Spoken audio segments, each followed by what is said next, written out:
Hello, truth seekers. Good morning to you. Happy Friday.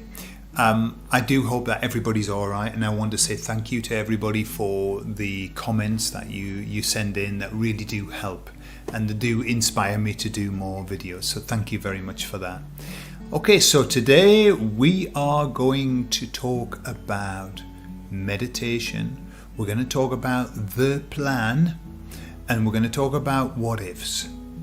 So I'll see you on the other side.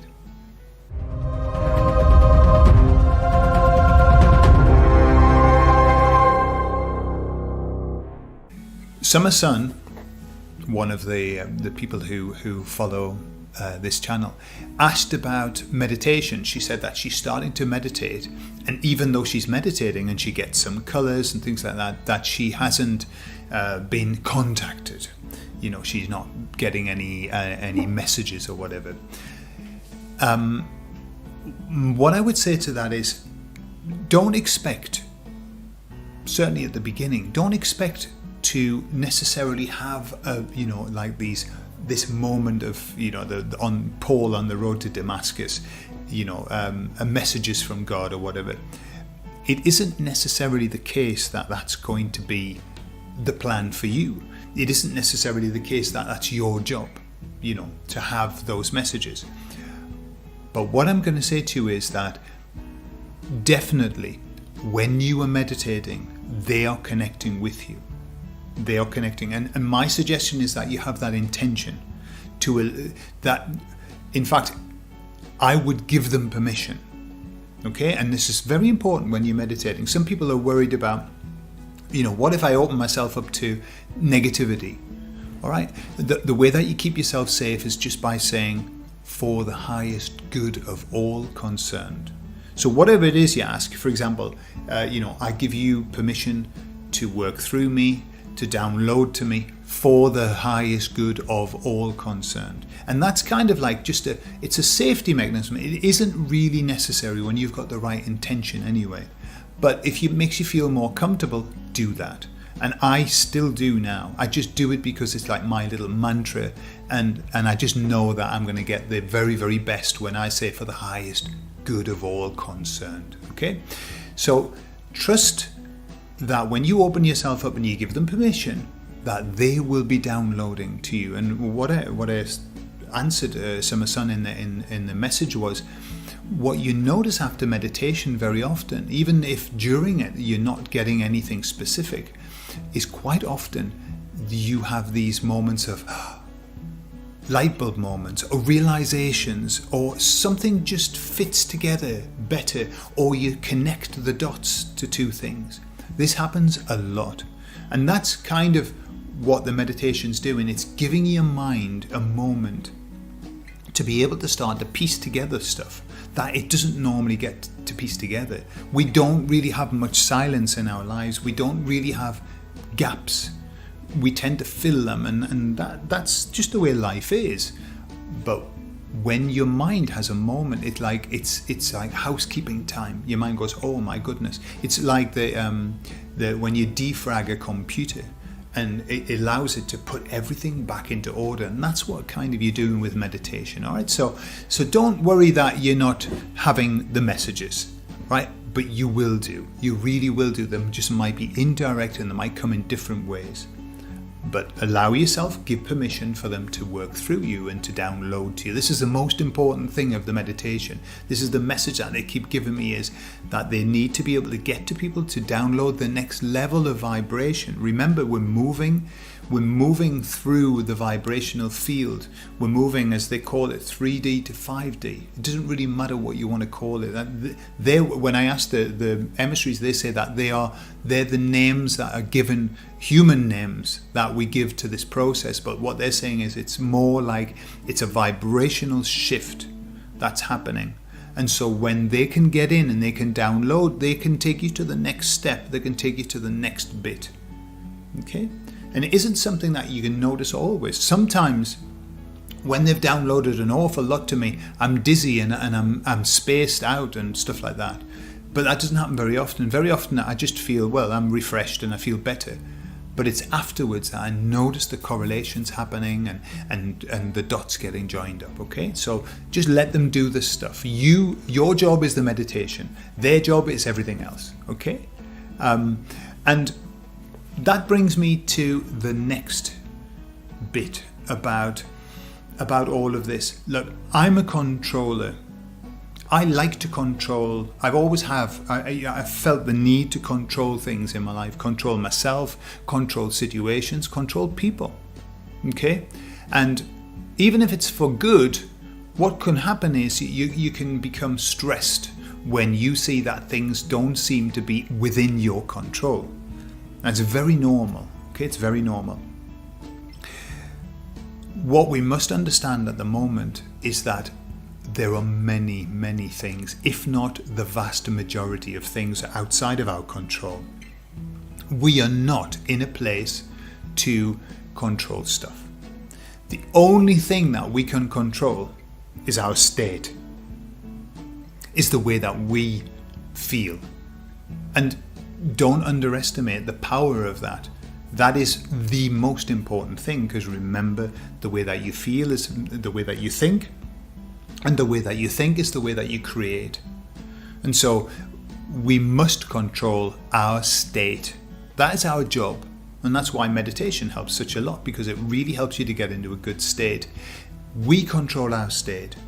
And what we have to understand is that everything else is the job of the rest. Okay? You see, and I'm as guilty as anybody else for this. I want stuff to happen, and I want stuff to happen the way when I think it should happen. Okay, and what I'm learning is that that's not how it works.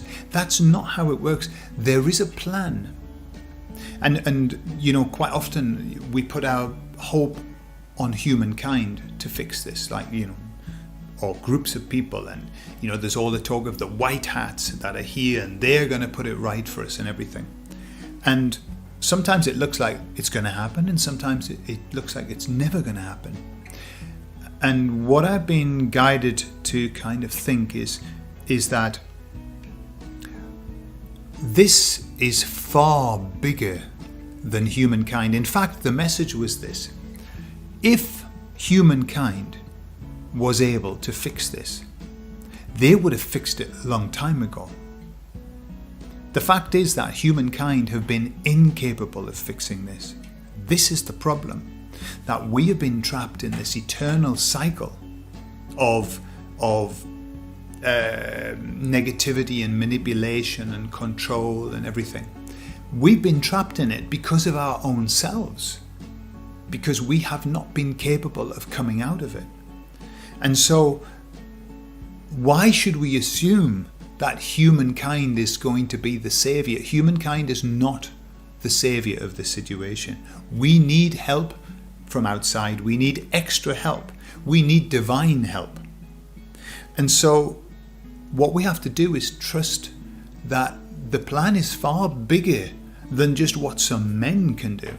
Yes, doubtless that the men who are doing the good stuff, they are divinely inspired. They are part of a much bigger plan, but they are not the plan. Does that make sense? They're not the plan. They are just part of the plan. The plan is far bigger, and for that reason we've got these light worker beings that are connecting with so many people on the earth, helping them to raise the vibration. All right, that has nothing to do with what mankind's doing here on earth. Or it is linked, but not deeply linked, not heavily linked. There is a bigger plan, and this is a divine plan, and the plan's always been there. It's always been there, and now we're seeing the culmination of that plan, and it's been foretold for a long time. And so this is what I tell myself, and this is what I'm being told as well, is that we don't need to worry about controlling situations. We don't need to get tied up in outcomes, right? And this is the key thing. When we get tied up in an outcome, especially when that outcome is linked with mankind, then we are we are prey to the ups and downs of the way that the timeline's changing and being altered and becoming mutable. And so we're happy, we're sad, we're happy, we're sad, we're happy, we're sad. But when we actually consider that there is a bigger plan, that there is a plan that will take us to a far better place. And that plan is a divine plan. Okay, so it's much bigger than anything that the baddies can do. The baddies cannot cope, they can't defeat that plan, they can't stop that plan, because that plan has always been there. And we're in a kind of game. If I see it and I understand it rightly, this is a game. Life is a game. We've heard this before, but it's a game. It isn't to be taken so seriously.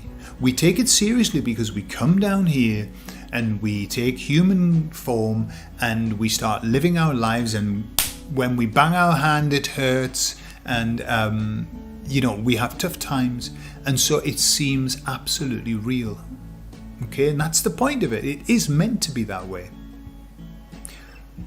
But it's a much bigger game. And it's this eternal game that goes on, this cycle that we go through of learning, I suppose. It's learning. And we have to learn by way of the game. It's almost like a giant metaphor that goes on. We come in, we believe it's true, we do our things, we learn our lessons, we get to the end of our life and we think, oh my goodness, why did I do all of that when it's just as simple as blank, blank, blank. Yeah? And then off we go and we take that learning with us. But it's almost like the game has been set out. This is what we do, this is what happens. And so we just come in and we inject ourselves into the game, we play the game, and then we go away, and then we come back and we play the game again. Okay? So it isn't as serious as what we think. This isn't as real as what we think. This is a game, and yes, it's real because we're living it, and we have connections, and we that's the whole point. You can't play a game by constantly saying, this is just a game, by the way, this is just a game. No, you must believe it. When you play Monopoly, you believe it. People get upset. How dare you put a hotel there, and how dare you do that? Okay, we know it's a game, but we play it as though it was real. And this is where we are. We know that this is a game. This is a game. This is a cosmic game. This is a cosmic roller coaster of learning. But we still have to play it as though we're real. Okay? But knowing that it isn't. So it's a very difficult thing. So what you get is the people who say this is just all a game and it's not real, and they go off and they sit in a monastery for the rest of their life. Okay? That's not doing the job that they're meant to do. And the people also that say, no, there's absolutely nothing more than this. This is the only thing. That's not exactly the right way. It's that middle road, that middle way of, I know that this is a game, but I'm going to play it as best that I can. And I'm going to learn as much as I can. And that's basically where we are at the moment. So trust in the plan. But the plan, the divine plan. Because that's the plan that will out. That's when I say good will out. I'm not talking about humankind. We've been trying, but we need help. Bloody hell do we need help. But we've got it. The help's there. Alright, so you can keep the faith, understanding that there's bigger things happening than what we see. Everything is okay. Everything is as it should be. The only time that it becomes a problem for us is when we start to identify with it. When we identify with the problems that are happening. When we identify with things around us that are going on that we don't like. We don't need to identify. We don't need to link ourselves with that.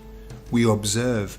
Remember that we are here to witness the revelation. We are here to witness it. Not to be it. Not to identify ourselves and say, oh my God, why is this happening? It's so wrong. It's so bad. Look, Shit happens, man. Shit's happening all over. But that doesn't mean that we are shit.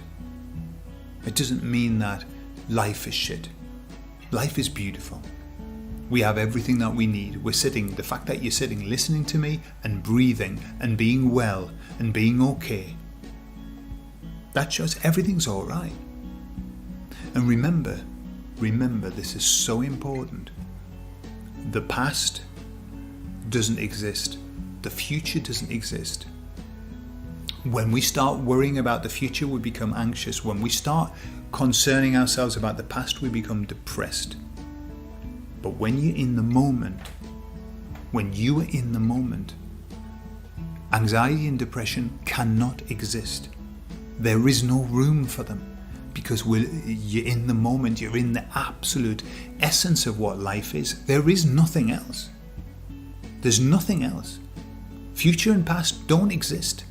They're just concepts in our mind. The only thing that exists is now. And so, by meditation, by giving thanks for what you have, puts you right in the now. Not thanks for what you'll have in the future, what you had in the past, what you have now. Thank you for my health. Thank you for the beautiful family that surrounds me.